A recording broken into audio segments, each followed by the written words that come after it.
Friends అందరూ ఎలా ఉన్నారు? బాగున్నారా? ఫ్రెండ్స్ నేనైతే ఈరోజు చక్రాలు పోస్తున్నానండి. ఏ పండుగల కంటే వండలేదు అనుకుంటున్నారా ఫ్రెండ్స్? నేను ఏ పండుగలకి వండలేదు. సంక్రాంతి, జనవరి, క్రిస్మస్కి ఏ పిండి వంటలు వండలేదు ఫ్రెండ్స్. ఎందుకు అనుకుంటున్నారా? హాస్పిటల్ దగ్గరికి వెళ్ళొచ్చాను కదా, పద్దాకు పొయ్యి కాడ కూర్చొని పిండి వంటలు వండలేక నేనైతే వండలేకపోయాను ఫ్రెండ్స్. ఈరోజు అయితే చక్రాలు పోస్తున్నాను.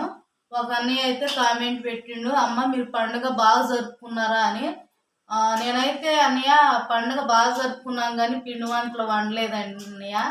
ఎందుకంటే అమ్మ ఉంటే పంపించేదే పిండి వంటలు, అమ్మలేదు కదా.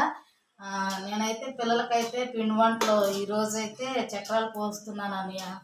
సరే మరి అందరూ బాగుండాలి, అందుట్లో నేను ఉండాలి ఫ్రెండ్స్. నాకు కామెంట్ చేయండి, షేర్ చేయండి, సబ్స్క్రైబ్ చేయండి, లైక్ చేయటం మర్చిపోవద్దు ఫ్రెండ్స్. సరేనా మరి, ఉంటాను, బాయ్.